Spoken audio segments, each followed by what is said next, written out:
I first started driving when I was 19. It was an old hand-me-down car, which I quite liked. I was very happy to have that old hand-me-down car.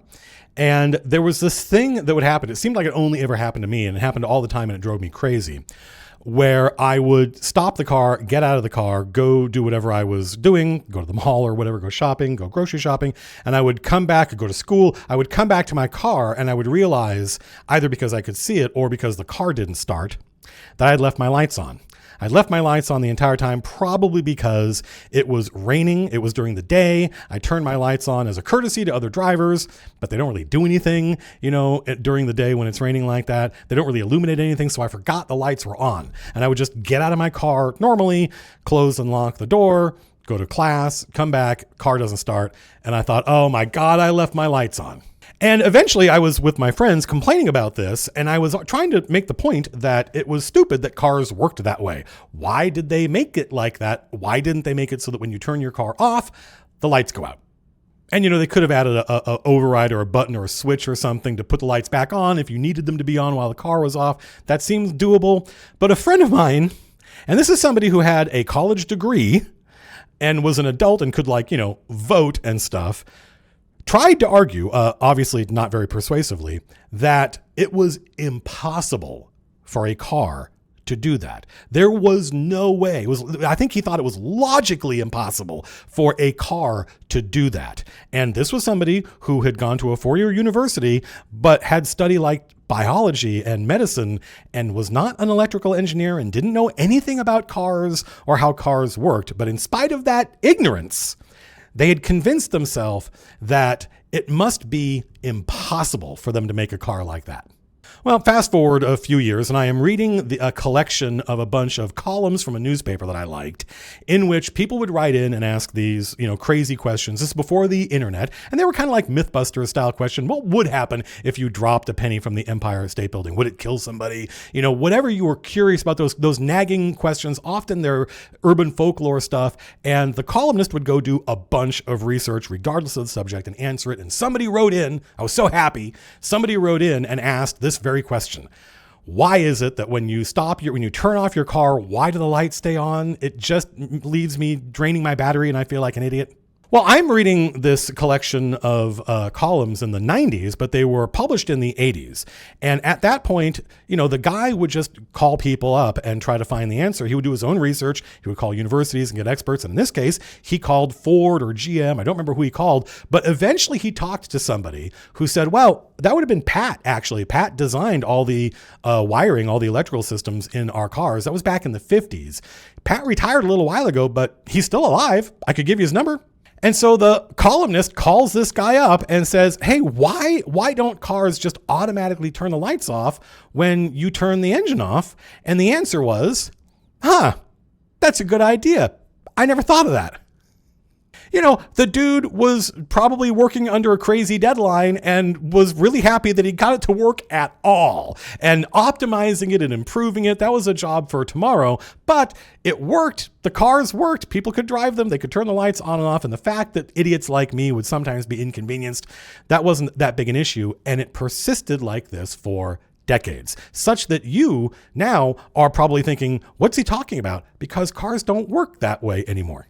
I occasionally stream myself playing video games on Twitch, and it's like a game like NetHack or something like that I know really well. But sometimes I will try out a new game on Twitch, and sometimes I love the new game, but sometimes I get really frustrated or angry, depending on the game, and I will complain about it. I am a game designer, and when something in a game bothers me, I sit there asking, why does it work this way? Why did they make this decision? And what I notice is the people in chat who have played the game way more than me, that have thousands of hours in the game, what they will do is they will explain to me how the game works. I already know how the game works. That is the thing I am complaining about. But they're not game designers. They're just players, and they're fans of this game, and they love it uncritically. And then they get frustrated, which now there's a lot of frustration going on. They get frustrated that I don't seem to understand, and they will explain it again. And I'm like, no. I already know how it works. I'm asking, why does it work this way? But because they're not game developers, they don't have those muscles.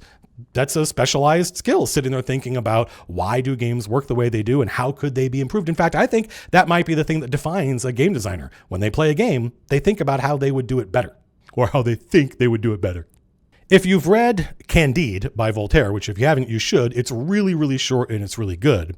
Candide is a kind of satire written by a French writer and philosopher, Voltaire, and he was taking the piss out of a guy named Leibniz, who had written a treatise on the notion that this is somebody struggling with the problem of good and evil. Why do bad things happen to good people if there is an all-knowing God that is omnipotent and perfectly good? Well, he reasoned, there must be a reason the world is the way it is, and we shouldn't question it. We should just accept that the world is the way it is, because if it could be better, then it would be, and it's not better, so it must not be possible. We must live, Leibniz wrote, in the best of all possible worlds.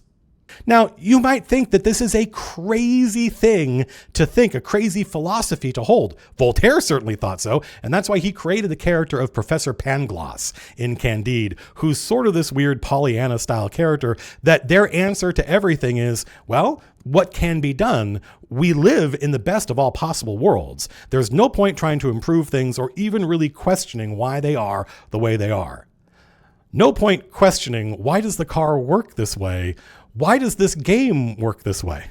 It's such a pervasive attitude that a good friend of mine, who's one of the smartest people I know and really good, a world-class computer programmer, an engineer, and could go work at any team. We were talking about cars, and I don't remember what the topic was. I'm not a car nerd. He is. And I said something about how electric cars are striving for greater and greater efficiency. And I said, but I'm sure there's, politics and stuff. And he said, well, yeah, except in like Formula One.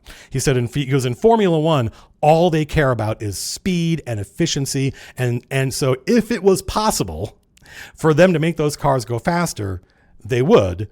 So if they don't go faster, that must mean it's impossible. And I said, yeah.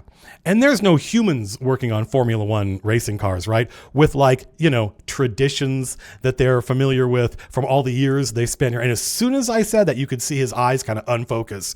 And I said, there's certainly no one working in Formula One who's like, no, don't do that. Do it the way we've always done it. We've always done it like that.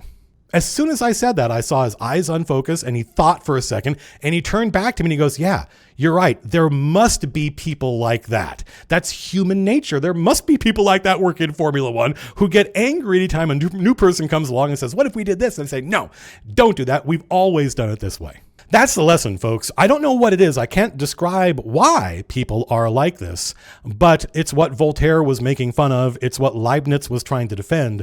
This notion, which I see all the time, especially in game development, where people, fans, just accept the work as it is. I would say the work that they became a fan of, right? Not the sequel or the remake. The work they became a fan of, especially in games, they accept it as it is. And it never occurs to them to ask, could it have been done any other way? So that when someone else comes along and says, I don't understand, why did they do it this way and not this other better way? The fans assume, well, if they could have done it better, they would have. And since they didn't, it must not be possible. People, by and large, accept things the way they are, and they do not question them. And when you start questioning them, especially if it's their favorite, whatever, game, movie, if you start questioning them, they will start to freak out a little bit, and they will say, it can't be done any better way. It must be impossible. It must be impossible to make a car that automatically turned off the headlights when you turn the car off. So if you ever see me on social media, or if you ever are hanging out in one of my Twitch chats and you hear me say, Professor Pangloss, we meet again. Now you know what I'm talking about. Anyway, that was it, folks. It's Friday night. It's Friday night, and it was what was on my mind, and I thought you might be interested in it. And if not, it was a short video. You got what you paid for. I hope you folks have a great weekend.